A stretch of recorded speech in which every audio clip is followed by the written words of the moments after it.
नमो नमः। प्रवाचिका अहंदया जोशी अत्र समेषां स्वागतम्। एषा कथा परमहंस योगानंद पुस्तकात उद्धृता अस्ति। कथायाः नाम अस्ति वर्ध्यात महात्मा गांधींबरोबर। अस्तु तर्हि आरंभं कुर्मः। आपले स्वागत असो। वर्ध्याला महात्मा गांधी यांचे चिटणीस महादेव देसाई यांनी कुब्लेज, श्री राईट व मी अशा तिघांचे वरील अगत्यपूर्वक शब्दात स्वागत केले व खादीचे हार आमच्या गळ्यात घातले. ऑगस्ट महिन्याच्या एके दिवशी पहाटे आमची लहानशी तुकडी वर्धा स्टेशनवर उतरली. आम्ही गाडीतील धुरळ्याला व गरम हवेला कंटाळलो होतो. गाडीतून उतरल्यावर आम्हाला जरा हायसे वाटले. आमच्या बरोबरचे सामान एका छकड्यात टाकून आम्ही एका उघड्या मोटारगाडीत श्री देसाई यांच्याबरोबर बसलो. आमच्याबरोबर त्यांचे सहकारी बाबासाहेब देशमुख व डॉक्टर पिंगळे होते. खेडेगावातला रस्ता चिखलाने भरलेला. थोडे अंतर गेल्यावर आम्ही मगनवाडीला आलो. हिंदुस्थानच्या राजकीय संताचा येथे आश्रम होता. श्री देसाई यांनी आम्हाला ताबडतोब महात्मा गांधींच्या बैठकीच्या खोलीत नेले. तेथे ते मांडी घालून बसले होते. एका हातात पेन व दुसऱ्या हातात कागदाचा तुकडा आणि चेहऱ्यावर भले मोठे, लांब, रुंद, लोकांना जिंकून टाकणारे प्रेमळ हास्य. आपले स्वागत असो. त्यांनी हिंदीमध्ये एका कागदावर लिहून दाखविले. तो सोमवार होता. सोमवार म्हणजे त्यांचा साप्ताहिक मौनाचा दिवस. आमची जरी पहिलीच भेट होती तरी आम्ही एकमेकांना प्रेमाने भारावून टाकले. 1925 साली महात्मा गांधींनी रांची विद्यालयाला भेट दिली होती आणि तिथल्या पाहुण्यांच्या पुस्तकामध्ये शाळेच्या व्यवस्थेबद्दल गौरवपूर्ण उद्गार काढले होते. महात्म्याचे वजन केवळ 100 पाऊंडांचे होते, पण त्यांच्या मुद्रेवर शारीरिक, मानसिक व आध्यात्मिक आरोग्याचे तेज होते. त्यांचे मृदू पिंगट रंगाचे डोळे बुद्धिमत्ता, कळकळ आणि विवेकबुद्धी यांनी चमकत होते. हा मुत्सद्दी हजारो कागदांच्या सामाजिक व राजकीय संघर्षांच्या लढायांमध्ये आपल्या प्रतिस्पर्ध्यांना पुरून उरला होता. जगातील कोणत्याही पुढाऱ्याने आपल्या लोकांच्या हृदयात इतके हमखास स्थान मिळवले नव्हते. गांधींनी हिंदुस्थानच्या कोट्यवधी अशिक्षित जनतेमध्ये एक अद्वितीय स्थान मिळवले होते. लोकांनी उत्स्फूर्त होऊन त्यांना महात्मा ही पदवी बहाल केली होती. त्या जनतेकरताच केवळ गांधी पंचा नेसत असत. व्यंगचित्रात त्यांचा तो पंचा नेहमी दाखविला जात असतो. त्यांचा पंचा म्हणजे दलित वर्गाला तेवढ्या वस्त्राखेरीज जास्ती वस्त्र घेणे परवडत नव्हते याचा निदर्शक होता. आश्रमवासी लोक आपल्या सेवेलाच तत्पर आहेत. त्यांच्याकडून आपण कोणतीही सेवा करून घ्या. श्री देसाई आम्हा मंडळींना बैठकीच्या खोलीतून पाहुण्यांच्या उतरण्याच्या जागेमध्ये नेत असता महात्मा गांधींनी आपल्या वैशिष्ट्यपूर्ण आतिथ्यशीलतेने माझ्या हातात वरील मजकुराची घाईघाईने लिहिलेली चिठ्ठी दिली. आमच्या मार्गदर्शनाने आम्हाला फळबागेतून फुलांनी भरलेल्या शेतांमधून एका कौलारू इमारतीकडे नेले. इमारतीला जाळीदार खिडक्या होत्या. श्री देसाईंनी आम्हाला सांगितले की अंगणात जी 25 फूट व्यासाची विहीर आहे तिचे पाणी गुरेढोरे पितात आणि जवळच भात सडण्याची एक सिमेंटची चक्की आहे. आम्हाला दिलेल्या प्रत्येक खोलीमध्ये आवश्यक तितक्याच मोजक्या वस्तू ठेवलेल्या होत्या. नवारीची एक खाट, स्वयंपाकघराला पांढरा चुना फासलेला असून कोपऱ्यामध्ये एक पाण्याची तोटी होती व दुसऱ्या कोपऱ्यामध्ये चूल होती. खेड्यात ऐकू येणारे साधे आवाज आमच्या कानांवर येऊ लागले. कावळ्यांची कावकाव, चिमण्यांची चिवचिव, गुरांचे हंबरणे आणि दगड फोडीत असताना होणारे छिन्नीचे आवाज. श्री राईट यांच्याजवळ प्रवासाची रोजनिशी असलेली पाहून देसाई यांनी ती उघडली व त्यामध्ये सत्याग्रह्यांनी सत्याग्रहाच्या वेळी ज्या शपथा घ्यायच्या असतात त्यांची यादी लिहिली. अहिंसा, सत्य, अस्तेय, ब्रह्मचर्य, अपरिग्रह, शारीरिक श्रम, जिभेवर ताबा, निर्भयता, सर्वधर्म समभाव, स्वदेशी, स्वदेशात तयार झालेल्या मालाचा वापर, अस्पृश्यतेचा त्याग ही 11 व्रते नम्रतापूर्वक पाळण्याची असतात. गांधींनी या पानावर दुसऱ्या दिवशी स्वहस्ते स्वाक्षरी केली व तारीखही लिहिली. आम्ही तेथे येऊन पोहोचल्यावर साधारण 2 तासांनी आम्हाला भोजनाचे बोलावणे आले. आपल्या बैठकीच्या खोलीसमोरच्या अंगणापलीकडे आश्रमाच्या सोप्याच्या कमानीखाली महात्माजी अगोदरच येऊन बसलेले होते. त्यांच्याबरोबर सुमारे 25 सत्याग्रही ताट वाट्या घेऊन जमिनीवर बसलेले होते. नंतर सगळ्यांनी सामुदायिक प्रार्थना केली. नंतर मोठमोठ्या पितळी भांड्यांतून जेवणाचे वाढप झाले. जेवणात तूप लावलेल्या चपात्या व भाजी आणि लिंबाचे लोणचे. महात्माजींचे जेवण म्हणजे चपाती, उकडलेले बीटरूट, काही कच्च्या भाज्या आणि संत्री. त्यांच्या ताटामध्ये एका बाजूला अतिकडू असा कडुलिंबाचा पाला ठेवलेला होता. रक्तशुद्धीकरता कडुलिंब प्रसिद्ध आहे. त्यांनी त्यांपैकी काही चमच्याने काढून घेऊन माझ्या ताटात ठेवली. मी ती पाने पाण्याच्या घोटाबरोबर गिळून टाकली. लहानपणी कडू औषध घ्यायच्या वेळी आई मला ते पाण्याच्या घोटाबरोबर घ्यायला लावी, त्याची मला आठवण झाली. गांधीजी मात्र ती लिंबाची पाने सावकाश चवीने चरवित चरवण करून खात होते. हा प्रसंग क्षुल्लक खरा, पण त्यावरून महात्माजी हे इंद्रियांच्या ताब्यातून इच्छेनुसार बाहेर पडू शकत असत हे दिसून येत होते. काही वर्षांपूर्वी त्यांच्यावर आंत्रपुच्छ शस्त्रक्रिया करण्यात आली होती. त्याची मला आठवण झाली. शस्त्रक्रिया चालू असता क्लोरोफॉर्म घेण्याचे नाकारून ते आपल्या शिष्यांबरोबर शांत स्मितमुद्रेने वेदना काही एक होत नाहीत असे दाखवीत गप्पा गोष्टी करीत होते. दुपारी गांधीजींची प्रसिद्ध शिष्या कुमारी मॅडेलिन स्लेड व आता मीराबेन यांच्याशी बोलण्याची संधी मला मिळाली. ह्या बाई एका इंग्लिश नौसेना प्रमुखाच्या कन्या होत्या. अगदी बिनचूक अशा हिंदीमध्ये आपल्या दैनिक कार्यक्रमाची हकीकत सांगताना त्यांच्या दृढ निश्चयी शांत चेहऱ्यावर उत्साह दिसून येत होता. ग्रामोद्धाराचे कार्य हे खरोखरच फलदायी आहे. आम्ही काही जण सकाळी 5 वाजता उठून शेजारच्या खेड्यांमध्ये जातो व तेथील खेडूतांना साध्या सुध्या आरोग्याचे नियम शिकवतो. आमचा त्यांचे शौचघर आणि गवताचे छप्पर असलेल्या मातीच्या झोपड्यांना स्वच्छ करण्यावर विशेष जोर असतो. खेडूत लोक अडाणी असतात. प्रत्यक्ष उदाहरणाखेरीज त्यांना समजत नाही असे बोलून त्या गमतीने हसल्या. जे भंग्याचे काम साधारणपणे अस्पृश्य लोक करतात ते काम त्यांना सच्च्या ख्रिस्ती धर्मियाची नम्रता करायला लावित होती. अशा ह्या खानदानी इंग्लिश महिलेकडे पाहून मला मोठे कौतुक वाटले. त्या मला सांगू लागल्या, 1925 साली मी हिंदुस्थानात आले. ह्या देशात आल्यावर माझ्या घरी आल्यासारखे मला वाटले. आता पूर्वीच्या आयुष्यामध्ये व पूर्वीच्या गोष्टीमध्ये मी लक्ष घालीन असे वाटत नाही. नंतर आम्ही काही वेळ अमेरिकेविषयी चर्चा केली. त्या म्हणाल्या, हिंदुस्थानात जे अनेक अमेरिकन येतात ते आध्यात्मिक विषयासंबंधी इतके लक्ष घालतात त्याचे मला नेहमी कौतुक आणि आश्चर्य वाटते व आनंदही वाटतो. मीरा बेन नंतर लवकरच सूत कातायला बसल्या. महात्माजींच्या प्रयत्नांमुळे चरखे आता हिंदुस्थानात खेडोपाडी सर्वत्र दिसून येतात. ह्या ग्रामोद्योगाच्या पुनर्जीवनास उत्तेजन देण्यास गांधीजींजवळ अगदी समर्पक अशी आर्थिक व सांस्कृतिक कारणे आहेत. पण सर्वच आधुनिक सुधारणांना कडवा विरोध करावा अशी त्यांची शिकवणूक नाही. त्यांच्या स्वतःच्या अवाढव्य जीवनात यंत्रे, आगगाड्या, मोटारी, तारा यांचा त्यांनी भरपूर उपयोग करून घेतला आहे व तो उपयोगही महत्त्वपूर्ण झालेला आहे. लोकसेवेत त्यांनी आतापर्यंत 50 वर्षे घालवली. काही तुरुंगात व काही तुरुंगाबाहेर व राजकीय जीवनामध्ये दररोज व्यावहारिक तपशिलांशी व कठोर परिस्थितीशी त्यांना सतत झगडावे लागले आहे. त्यामुळे त्यांच्या विचारांची समन्वयता, खुलेपणा, सुज्ञता ही वाढलेली आहेत व ह्या चमत्कृतीपूर्ण मानवी जीवनाच्या दृश्यांचे ते विनोदबुद्धीने कौतुक करतात. त्यांचे अतिथी म्हणून बाबासाहेब देशमुखांकडे आम्ही त्रिकुटाने संध्याकाळी 6 वाजता जेवणाचा आनंद घेतला. 7 वाजायच्या प्रार्थनेला आम्ही मगनवाडी आश्रमामध्ये परत आलो. तेथे गच्चीवर गांधीजींच्या भोवती अर्धवर्तुळाकार असे 30 सत्याग्रही जमावाने बसलेले होते. गांधीजी एका गवताच्या चटईवर बसलेले होते. त्यांच्यासमोर एक पुरातन काळातले घड्याळ ठेवलेले होते.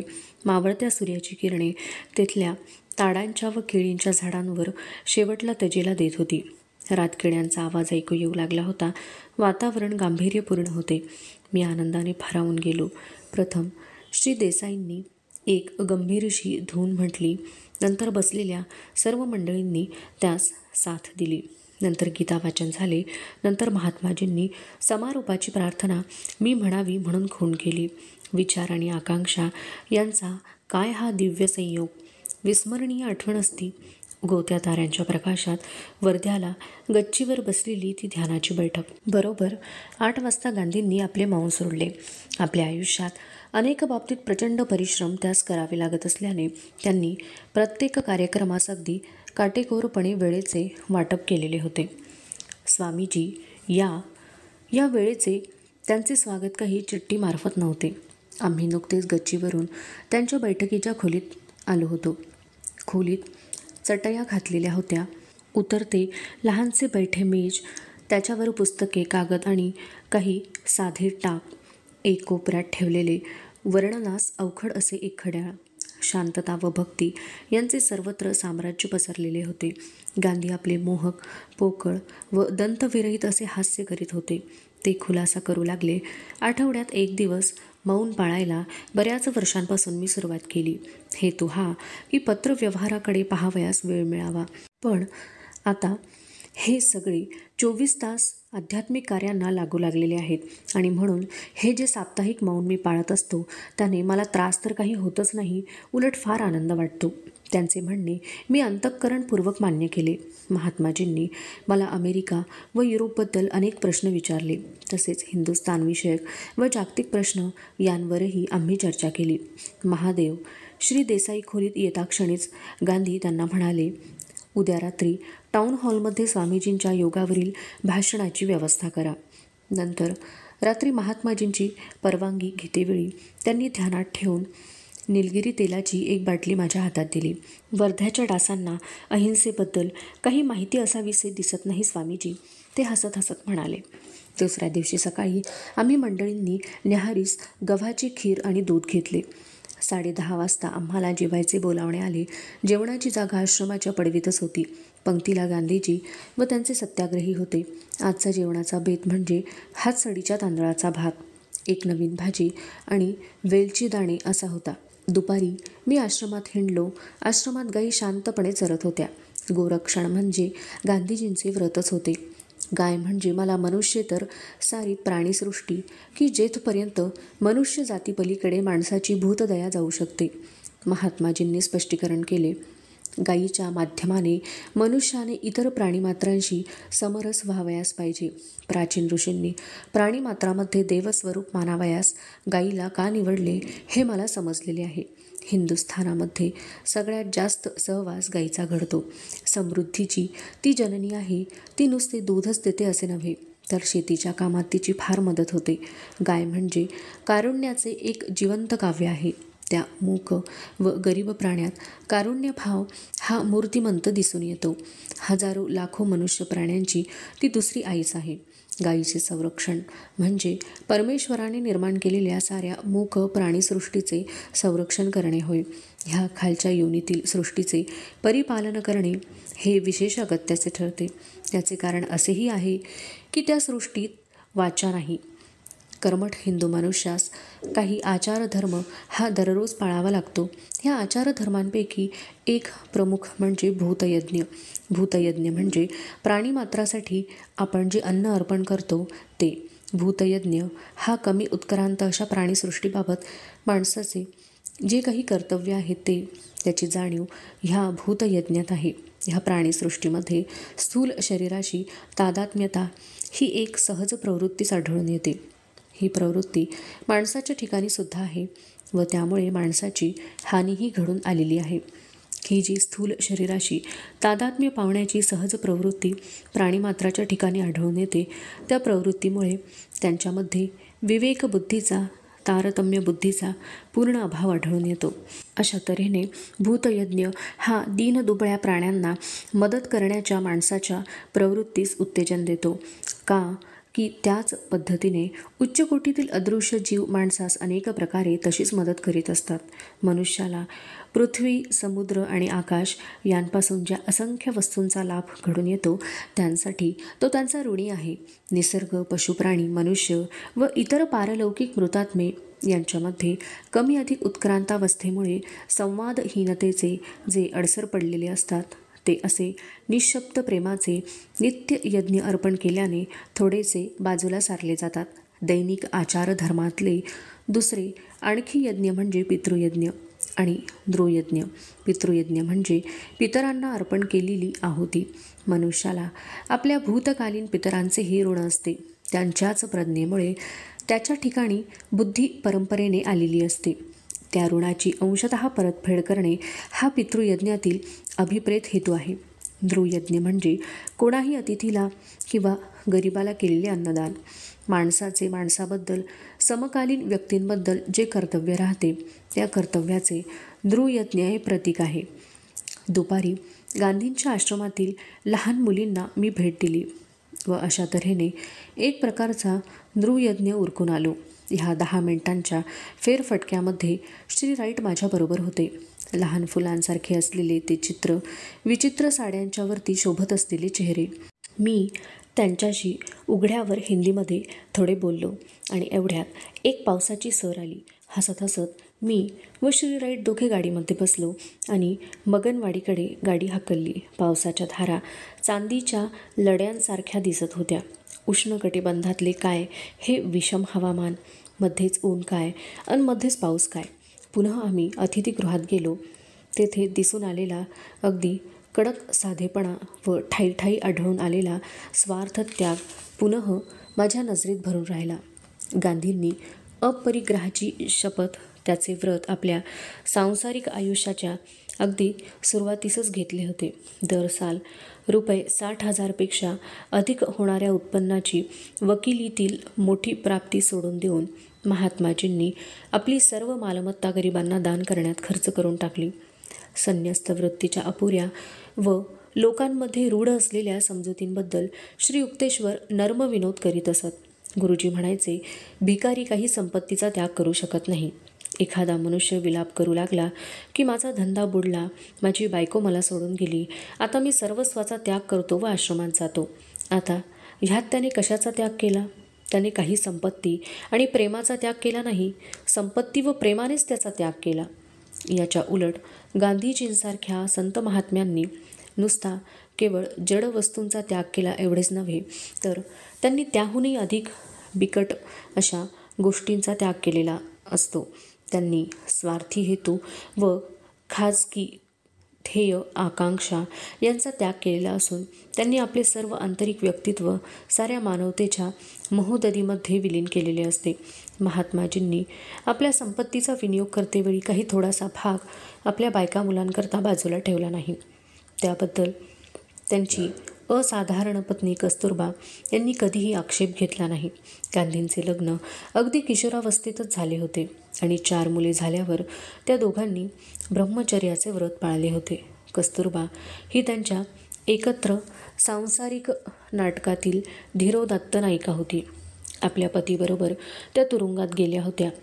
त्यांच्याबरोबर त्यांनीही 3 आठवड्यांचे उपोषण केलेले होते आणि त्यांच्या ज्याला अंत नाही अशा अनेक जबाबदाऱ्यांमध्ये त्यांनी आपला पुरेपूर वाटा उचलला होता.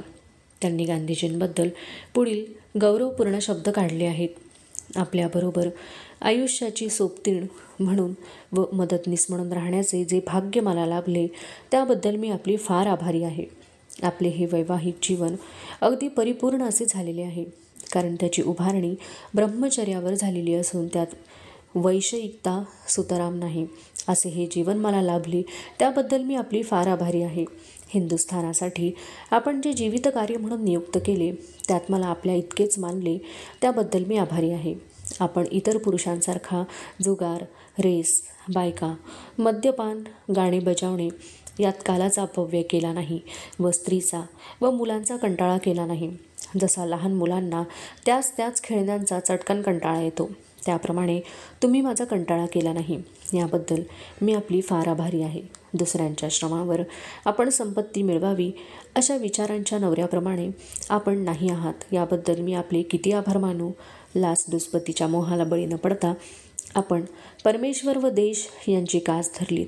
आपली ठाम मते धैर्याने पुढे मांडलीत व परमेश्वराच्या ठिकाणी पूर्ण आणि सतत विश्वास बाळगलात. त्याबद्दल मी आपली किती आभारी आहे. आपण परमेश्वर व देशाला स्त्रीपेक्षा जास्त किंमत दिली. अशा पतीची मी किती ऋणी आहे. आपण मला सांभाळून घेतलेत, माझ्या तारुण्य सुलभ दोषांकडे लक्ष दिले नाहीत. ज्यावेळी आपण आपल्या राहणीमध्ये बदल केलात, उंची राहणीपासून साध्या राहणीपर्यंत येऊन पोचलात, त्यावेळी मी कुरकुर केली, विरोध दर्शविलाच, पण आपण मला समजावून दिले. त्याबद्दल मला कृतज्ञता वाटते. अगदी लहान मुलीप्रमाणे मी आपल्या आईवडिलांच्या घरी राहिले. आपली आई मोठी साध्वी व मोठ्या मनाची. तिने मला सारे शिकवले. धीर कसा धरावा, हुशारीने व शौर्याने कसे वागावे, आपला मुलगा म्हणजे माझे भावी पती यांच्याबद्दल प्रेम आणि आदर कसा दाखवावा,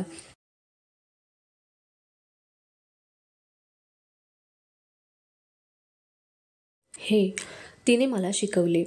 पुढे काळ लोटला व आपण हिंदुस्थानचे लाडके पुढारी झालात, तरी मला आपण माझ्याकडे दुर्लक्ष कराल अशी भीती बिलकुल वाटली नाही. इतर दुसऱ्या देशात नवरा यशाच्या सोपानावर वरवर चढत गेला म्हणजे त्याच्या बायकोची स्थिती मोठी केविलवाणी होते. मला माहीत होते की मरणाच्या वेळीसुद्धा आपण पती व पत्नी असेच राहू. कित्येक वर्षे कस्तुरबांनी सार्वजनिक फंडाच्या खजिनदाराचे काम केले. देवत्वास पोचलेल्या महात्माजींनी लाखो रुपये फंडाकरता गोळा केले होते. गांधीजींच्या व्याख्यानास जाताना आपल्या बायकांनी दागदागिने घालून जायच्या वेळी त्यांच्या पतिराजांना भीती वाटत असे व त्याबद्दल विनोदाचे चुटकेही प्रसृत झाले होते. महात्माजींच्या व्याख्यानास सुरुवात झाली आणि मंत्रमुग्ध वाणीने दलित वर्गाची बाजू ते हृदय पिळवटून टाकणाऱ्या शब्दात सांगू लागले. म्हणजे त्यांच्या शेजारी ठेवलेल्या टोपलीमध्ये सोन्याच्या बांगड्या, हिऱ्यांचे हार आपल्या मालकिणीचे हात व गळे सोडून आपोआप पडत असत.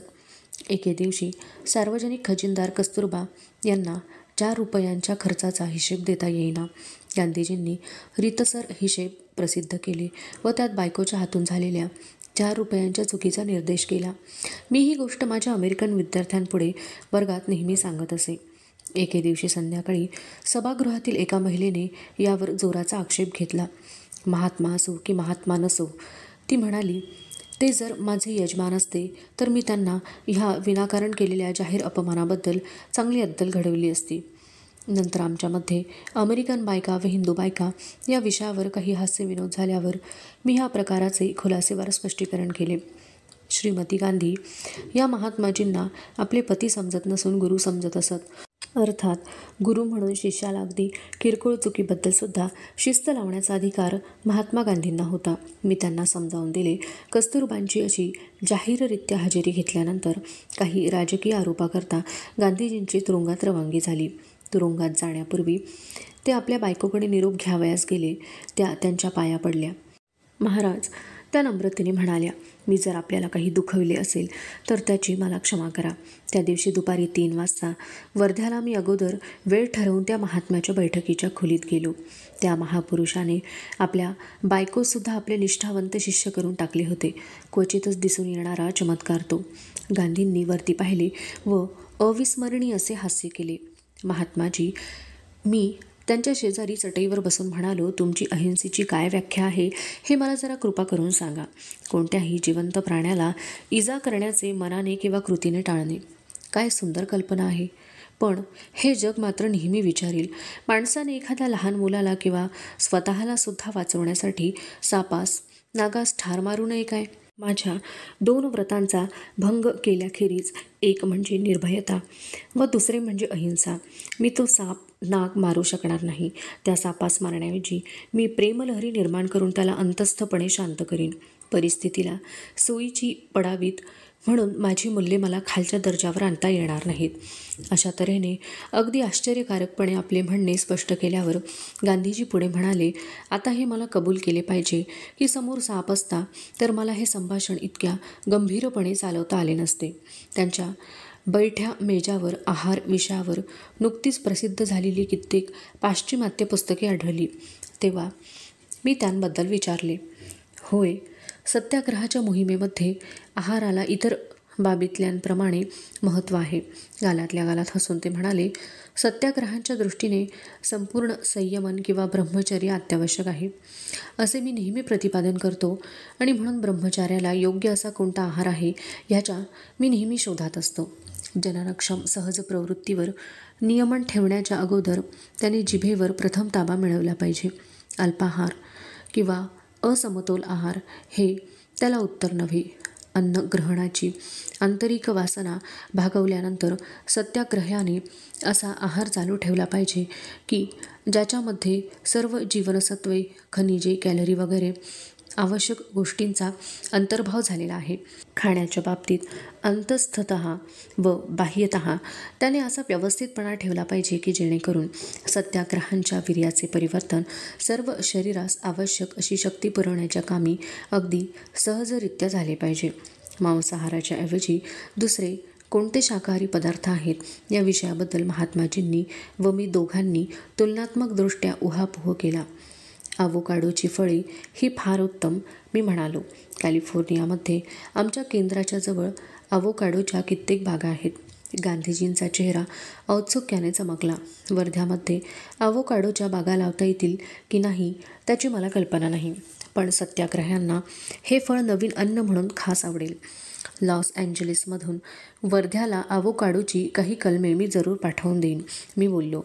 अंड्यांमध्ये प्रोटीन्सचे प्रमाण जास्त असते. सत्याग्रह्यांना अंडी देता येतील काय? अंडी सजीव असता कामा नयेत. काही आठवण होऊन महात्माजी हसले. पुष्कळ वर्षे झाली मी त्यांचा उपयोग केला नाही. आजही स्वतः मी ती कधी खात नाही. माझी एक सून होती, ती पौष्टिक आहाराच्या अभावी अगदी मरणाच्या दारी येऊन ठेपली होती. तिच्या डॉक्टरांनी अंडी खावी म्हणून आग्रह धरला. मी त्याला विरोध केला. अंड्यांच्या ऐवजी दुसरा काही पौष्टिक आहार द्यावा असे मी त्यांना सुचवले. गांधीजी डॉक्टर म्हणाले, या अफलित अंड्यांमध्ये जीव नसतो, तेव्हा ती खाण्याने काही हिंसा होत नाही. नंतर मी ती खाण्याला सूनबाईला परवानगी दिली. लवकरच तिची तब्येत सुधारली. त्याच्या अगोदरच्या रात्री लाहिरी महाशयांच्या क्रियायोगाची दीक्षा घेण्याची आपली इच्छा गांधीजींनी व्यक्त केली. गांधीजींच्या ह्या मनमोकळेपणाचा आणि जिज्ञासू वृत्तीचा माझ्या मनावर मोठा परिणाम झाला. दिव्यत्वाचा शोध घ्यायचा म्हणजे ते अगदी लहान मुलासारखे वागतात. त्यांची ती निरागस ग्रहणशीलता बाहेर पडते की जी लहान मुलांमध्ये उपजत असते. येशू ख्रिस्ताने या गुणाबद्दल लहान मुलांची स्तुती केली आहे. स्वर्गाचे राज्य अशांनीच भरलेले आहे. त्यांना दीक्षा देण्याचे मी कबूल केले. दीक्षा देण्याची वेळ जवळ येऊन ठेपली. खोलीमध्ये कित्येक सत्याग्रही येऊन दाखल झाले. श्री देसाई, डॉक्टर पिंगळे, आणखीन काही यांना क्रियायोगाची दीक्षा घेण्याची इच्छा झाली होती. त्या छोट्याशा वर्गाला मी प्रथम व्यायामाची योगदा आसने शिकविली. या पद्धतीत शरीराचे 20 भाग कल्पिलेले आहेत आणि त्या प्रत्येक भागाकडे इच्छाशक्ती ही शक्ती पुरवते, पाठवते. एखाद्या मानवी मोटारीप्रमाणे थोड्याच वेळात प्रत्येकजण माझ्यासमोर हलू लागला, स्पंदन पाहू लागला. गांधीजींच्या शरीराचे 20ही भाग चांगले उठून दिसत होते. ते भाग स्पंदन पावत होते हे अगदी स्पष्ट दिसत होते. त्यांची शरीराची काठी जरी किरकोळ होती तरी ते दिसायला वाईट दिसत नव्हते. त्यांची त्वचा मऊ असून तिला सुरकुत्या पडलेल्या नव्हत्या. त्यानंतर मी त्या मंडळींना मोक्षदायी अशा क्रियायोगाची दीक्षा दिली. एषा कथा न समाप्तिंगता अस्तु तर्हि मध्ये एव विरमामः. अर्धकथा अग्रिमे भागे पठिष्यते. तावन् मङ्गलं भूयात्. पुनर्मिलामः. नमो नमः. धन्यवादः.